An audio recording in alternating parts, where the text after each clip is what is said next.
Jadi ketika ada kutu air yang lewat atau larva ikan yang lewat di depan mereka, ini akan bergerak ke depan. Tuh, set bergerak ke depan seperti ini. Dia langsung menghisap teman-teman tuh. Langsung menghisap larva ikan atau kutu air dengan alat ini. Jadi apabila tidak kita angkat, maka ini akan cukup mengurangi jumlah kutu air di kolam kita ya teman-teman semuanya. Dan makhluk ini sangat berbahaya teman-teman. Mereka ini predator, tidak hanya memangsa kutu air ya, tapi juga memangsa larva atau benih ikan teman-teman, baik ikan hias maupun ikan konsumsi. Jadi halo, assalamualaikum warahmatullahi wabarakatuh, sahabat pengguna YouTube dimanapun berada. Jumpa lagi dengan kami si Malabapis. Malam ini kami ingin mengajak teman-teman semuanya kembali ke kolam kutu air Daphnia magna ya teman-teman. Ini adalah kolam outdoor. Sepintas kutu airnya tidak terlihat ya kalau dari jauh, tapi yang warna kemerahan ini semuanya kutu air teman-teman. Oke, kita akan cek kondisinya. Oke teman-teman, kutu airnya padat. Nah, pada malam ini kami ingin mengajak teman-teman semuanya untuk melihat salah satu jenis hama daripada kutu air yang berada di kolam outdoor ini. Kalau pada video sebelumnya kami mengajak teman-teman bagaimana memberi pakan ya kutu air Daphnia ini pada malam hari. Nah, kalau pada malam ini kita akan berburu hama, penyakit atau hama yang sering menyerang kutu air Daphnia magna. Seperti apa hama tersebut? Oke, langsung saja teman-teman. Ini ada kru kami yang sudah siap dengan peralatan. Alat yang kita gunakan serokan seperti ini teman-teman. Baik, nanti kita akan kasih lihat dengan teman-teman. Ya, ini teman-teman. Nah, ini teman-teman. Ini makhluknya nih seperti ini nih. Nah, ini dia pemakan kutu air. Nah, jangankan kutu air. Jadi, untuk teman-teman yang melakukan pembibitan ikan, itu juga dimakan nih. Jadi, kalau untuk pembibitan ikan skala besar ya, seperti ikan nila, misalkan ikan mas, untuk kolam-kolam outdoor, biasanya akan datang makhluk ini. Tuh, ini sekali makan kutu air, sehari itu bisa habis ratusan ekor ini. Karena kutu airnya banyak, jadi nggak terlalu kelihatan signifikan berkurangnya. Nah, teman-teman mungkin sudah tahu ini apa. Ini adalah larva capung. Oke teman-teman, kita akan pisahkan. Oke, kita akan tampung nih di sini teman-teman. Ya, nanti biar kita bisa kasih lihat secara detail dengan teman-teman dan dapat berapa ekor di malam ini kita berburu teman-teman. Oke, lanjut. Tuh, banyak ya teman-teman. Ini kalau nggak kita basmi, nggak kita atasin, maka akan terus bertambah dan tentu sangat merugikan ya untuk kolam Daphnia. Jadi bagi teman-teman yang bertanya, Bang, untuk kolam Daphnia atau kolam Moina yang kolamnya itu di outdoor seperti ini, apakah tidak ada kendala? Setiap kita melakukan breeding ya teman-teman, ternak ikan, ternak kutu air, apapun, kendala itu pasti ada. Tapi bagaimana cara kita menyikapi semuanya, karena setiap ada masalah itu pasti ada solusi atau jalan keluar. Nah, ini kami kasih lihat dengan teman-teman. Dikhawatirkan nanti teman-teman menganggap ini tidak berbahaya, tapi kami sudah melakukan eksperimen bahwa makhluk ini sangat berbahaya teman-teman. Dia makan kutu air dan kami perhatikan, kami pernah lakukan uji coba, memang dia ternyata melahap cukup banyak kutu air terutama untuk jenis Daphnia magna.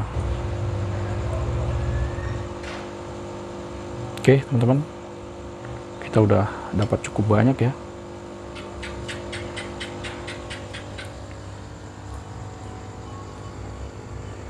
Kita akan terus berburu teman-teman malam ini.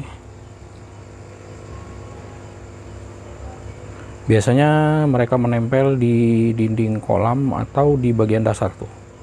Terlihat. Ya. Banyak ya teman-teman. Ini udah dapat berapa ekor nih. Dia sekali makan Daphnia itu banyak. Dengan kondisi tubuh seperti itu,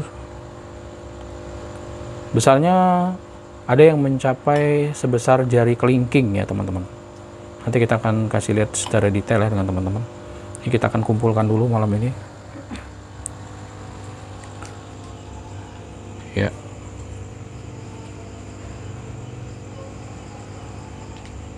Seperti inilah teman-teman ya, pada saat kita membudidayakan sesuatu, kita harus rajin melakukan kontrol ya. Karena kalau kita tidak melakukan kontrol, maka akan ada aja kendala yang terjadi, baik dari aspek internal maupun eksternal. Oke. Harus teliti ya, ini dapat 2 tuh sekalian ya. Tuh, dapat 2 teman-teman. Ini penyakit nih, penyakit pemangsa kutu air ya. Mereka predator ini.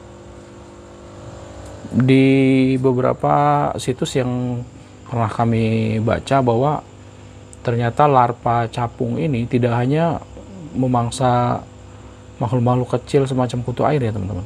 Bahkan larva ikan pun dimakan gitu. Dalam jumlah yang sangat besar, mereka ini bisa jadi hama yang berbahaya bagi pendederan atau pemijahan ikan ya. Gitu. Oke. Kita akan teruskan berburu malam ini teman-teman.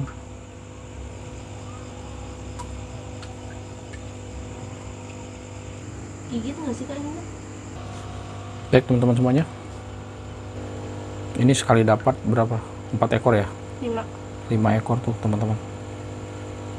Tuh. Kita tampung dulu di sini, nanti kita akan lakukan eksperimen sampai berapa lama ini binatang bisa berubah menjadi capung ya. Kita akan teliti di laboratorium kita. Oke. Terus kita akan berburu, kita habiskan ya. Jumlahnya itu banyak ya teman-teman. Ini sebenarnya ratusan nih di sini, tapi udah banyak yang kita habisin gitu. Tuh. Lagi makan kutu air ya. Tuh.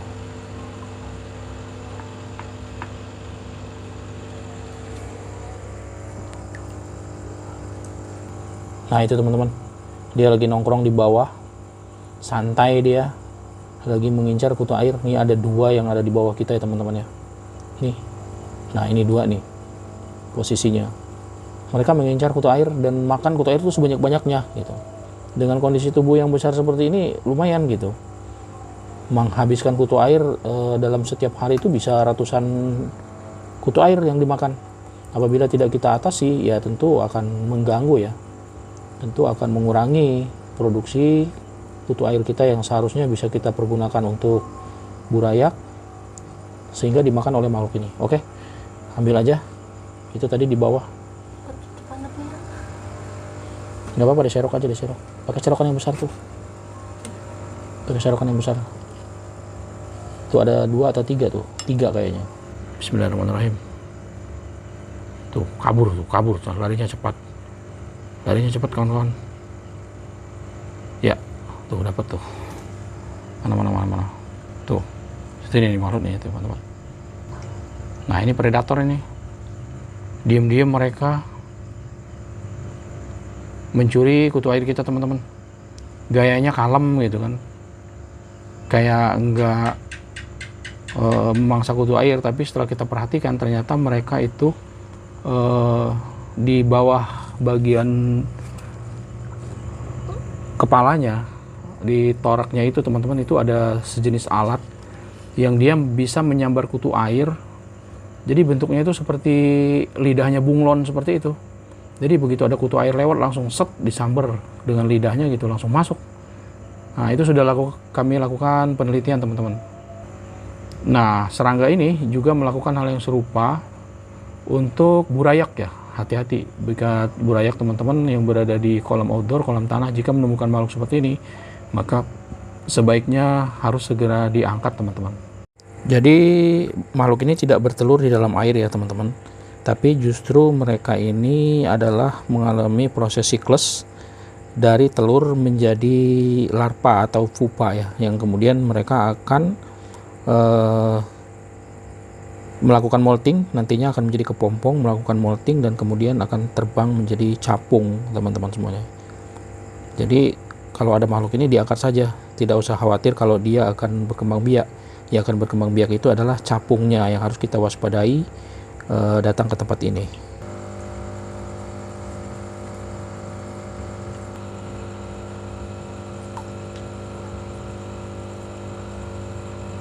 Dapat banyak lagi nih teman-teman nih. Ada berapa ekor tuh? Bahkan udah ada yang ini ya, sudah hampir jadi capung tuh. Tuh. Tumbuh sayap. Ini mereka akan melakukan metamorfosis secara sempurna ya teman-teman. Berawal dari telur, kemudian menjadi larva capung, menjadi pupa, dan kemudian mereka akan menempel di dinding kolam nanti, naik ke atas. Barulah kemudian mereka akan melakukan molting sehingga menjadi capung yang sempurna. Kalau sampai mereka jadi capung, maka mereka akan datang lagi kemari untuk meletakkan telurnya kembali di kolam kita teman-teman. Oke, kita cukupkan dulu, nanti kita akan cek secara detail hasil berburu kita malam ini teman-teman. Baik teman-teman semuanya, ini adalah hasil berburu kita malam ini. Jumlahnya tuh sekitar 17 ekor ya, lebih kurang teman-teman semuanya. Dan ukurannya sudah lumayan besar ini, karena sebentar lagi mereka ini akan berubah menjadi capung yang dewasa teman-teman semuanya.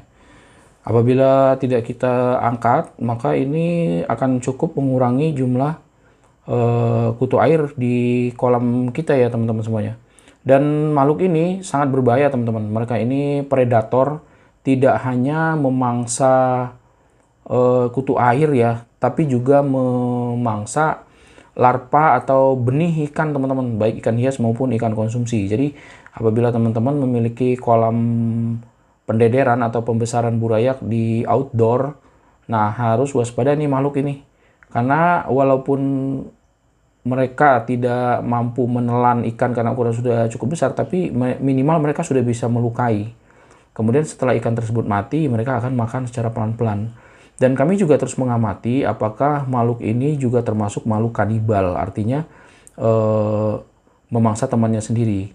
Nah, sejauh ini yang kami perhatikan, mereka ini sesama mereka sendiri termasuk agresif ya, saling menyerang juga sepertinya gitu. Tapi apakah mereka termasuk ke dalam golongan kanibal juga nggak tahu. Kalau memang mereka adalah termasuk ke dalam golongan kanibal, artinya makhluk ini mereka benar-benar memangsa apapun makhluk hidup yang ada di dekat mereka, yang melintas di depan mereka. Nah, seperti ini teman-teman penampakan lebih detailnya. Ini makhluk sangat berbahaya ya bagi kutu air, kolam kutu air, terutama untuk jenis Dapnia ya. Moina juga mereka makan. Ini pemangsa nih, pemangsa Dapnia dan Moina. Bahkan mereka memangsa burayak teman-teman. Jadi burayak ikan hias maupun ikan konsumsi. Nah sekali lagi teman-teman, ini nih. Nah ini bisa terangkat ke atas seperti ini. Ya. Nah ini nih teman-teman nih. Berbentuk seperti dagu tuh, seperti ini. Nah ini mereka untuk menyambar tuh, menyambar makanan tuh. Jadi kalau kami perhatikan, sudah kami lakukan penelitian, mereka tuh nyambarnya tuh kayak persis seperti bunglon ya teman-teman. Jadi ketika ada kutu air yang lewat atau larva ikan yang lewat di depan mereka, ini akan bergerak ke depan. Tuh, bergerak ke depan seperti ini. Dia langsung menghisap teman-teman tuh. Langsung menghisap larva ikan atau kutu air dengan alat ini. Jadi mereka tuh seperti diam aja di dasar kolam, diam seperti tidak berbuat sesuatu. Tapi ketika ada mangsa lewat, ini langsung berfungsi. Ini langsung bergerak ke depan, tuh menjepit ya, menyambar dan langsung menelan. Udah gitu. Mereka cuman diam aja.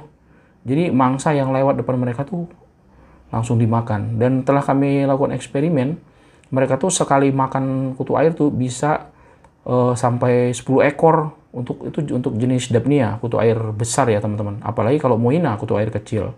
Mungkin bisa lebih lagi. Jadi kalau sekali makan mereka bisa puluhan ekor dengan kondisi kutu air yang kecil. Dalam sehari mereka bisa menghabiskan 100 ekor lebih teman-teman untuk kutu air. Karena itu kalau makhluk ini tidak kita atasi, maka ini berbahaya nih. Kelihatan kalem tapi bahaya nih, predator nih teman-teman nih. Ini biang kerok ini. Oke, kami akan lakukan penelitian nih, ada beberapa ekor. Kami pengen tahu sampai berapa hari mereka bisa berubah menjadi capung nantinya teman-teman. Dan demikian ya teman-teman, video ini mudah-mudahan menambah sedikit wawasan bagi kita semua. Moga bermanfaat, dan kami ingin selalu sampaikan dengan teman-teman semuanya, setiap kami ada penemuan baru atau melakukan eksperimen kecil-kecilan, kami selalu akan sampaikan kepada teman-teman pemirsa Simalabapis. Jangan lupa nantikan video-video kami selanjutnya. Semoga senantiasa sehat, panjang umur, diberkahi kesehatan oleh Allah Subhanahu wa Ta'ala. Amin ya Rabbal 'Alamin. Assalamualaikum warahmatullahi wabarakatuh.